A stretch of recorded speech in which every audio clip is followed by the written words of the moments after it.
Hi friends, இன்றைக்கி வந்து ஐயனார் துணை சீரியல் வந்து என்ன நடக்க போதான் பார்க்க போகிறோம். ஸோ பார்த்தீங்கன்னா, நம்ம பல்லவாவும் அவங்க அம்மா வந்து உட்காந்து பேசிகிட்டு இருக்காங்க. ஸோ அப்படி பேசிகிட்டு இருக்கும்போது பார்த்தீங்கன்னா, நம்ம நிலாவும் என்ன அம்மா பையன் என்ன பேசிகிட்டு இருக்காங்க அப்படின்னு சொல்லிட்டு வந்து நம்ம நிலா வந்து வேலையை முடிச்சுட்டு வந்து வராங்க வீட்டுக்கு. வந்தோடனே பார்த்தீங்கன்னா, உட்கார் மணி களைப்பாக இருக்கா அப்படின்னு சொல்லிட்டு வந்து அவங்க அத்தை அவங்க பல்லவ அவங்க அம்மா வந்து உட்கார வைக்கிறாங்க. சண்டு உட்காந்ததுக்கப்புறம் வந்து டீலாம் வந்து ஊற்றி வந்து கொடுக்குறாங்க. கொடுத்ததுக்கப்புறம் பார்த்தீங்கன்னா, நைட் எல்லோரும் வந்து சாப்பிட்டுட்டு இருக்காங்க. அப்படி சாப்பிட்டுட்டு இருக்கும்போது பார்த்தீங்கன்னா, நிலா வந்து கேட்குறாங்க, இப்போல்லாம் உங்கள் அப்பா எங்கே போயிட்டாரு? அவர் எங்கே அங்கிள் இருந்தாரா வீட்டில்? என்ன செஞ்சார்? எதுவும் பண்ணாரா என்ன? சண்டை கிண்டை போட்டாரா? அப்படின்ட்டு வந்து நிலா கேட்குறாங்க.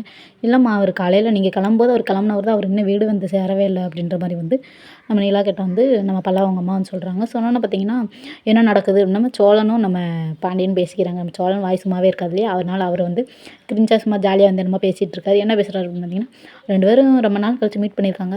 ஸோ அதனால் 5வது பையனா ஏதாவது பொண்ணோ ஏதாவது வந்து வர்றதுக்கு என்ன ரெடி பண்ணாங்களா என்னன்னு சொல்லிட்டு வந்து நம்ம சோழன் வந்து எப்பயும் போல வந்து பேசிகிட்டு இருக்காங்க.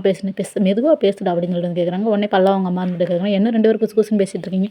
அது ஒன்றுங்க அப்படின்னு சொல்லிட்டு வந்து சொல்கிறாங்க. அதுக்கப்புறம் பார்த்தீங்கன்னா, சாப்பிட்டு முடிச்சுட்டு எல்லாருமே வந்து அவங்கவுங்க இடத்துக்கு வந்து தூங்க போயிட்டாங்க. போனதுக்கப்புறம் அந்த பொம்பளைக்கு வந்து அந்த அவங்க வீட்டுக்காரர் வந்து கால் பண்ணிட்டாரு.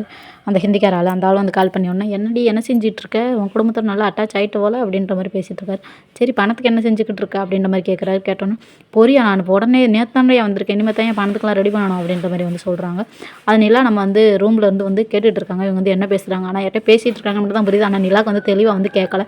அதனால் நிலா வந்து மறுநாள் காலையில் விடிஞ்சதும் வந்து கேட்குறாங்க, என்ன பேசிகிட்டு இருந்தீங்க? யார்கிட்ட ஃபோன் பேசிகிட்டு இருந்தீங்க? நான் யார்கிட்டமா பேச போகிறேன்? எனக்கு தான் யாருமே கிடையாது அப்படின்ற மாதிரி பச்சையாக சொல்கிறாங்க. சொன்னதுக்கப்புறம் பார்த்தீங்கன்னா, நீங்கள் யார்கிட்ட பேசிகிட்டு இருக்கவன்னு எனக்கு கேட்டுச்சே அப்படின்ற மாதிரி சொல்கிறாங்க. அதெல்லாம் இல்லைம்மா, நான் யார்ட்டுமே பேசலாமா அப்படின்னு சொல்கிறாங்க. உடனே சோழன் வந்து பார்த்துட்டு, மாமியார் மருமகள் எப்படி பேசிக்கிறாங்க பாருங்க அப்படின்னு சொல்லிட்டு இருக்காங்க. நம்ம நிலாவுக்கு வந்து சந்தேகம் வந்து இன்னும் போகவே இல்லை. யார்கிட்ட ஃபோன் பேசிகிட்டு இருந்தாங்க. அப்புறம் சோழன் ஒன்று சொல்கிறாங்க, யாரோ அவங்க கூட இருந்தாங்க, பக்கத்து வீட்டுக்காரங்க யாராவது இருந்திருப்பாங்கம்மா அப்படின்ற மாதிரி அநியாயத்துக்கு போய் சொல்லிட்டு இருந்தாங்க. ஸோ இன்றைக்கி வந்து சீரியல் வந்து இதான் நடக்க போகுது. ஸோ அவ்வளோதான். Okay, bye. இந்த வீடியோ பிடிச்சிருந்துச்சா மறக்காம என்ன சொல்ல வந்து சப்ஸ்கிரைப் பண்ணிக்கோங்க.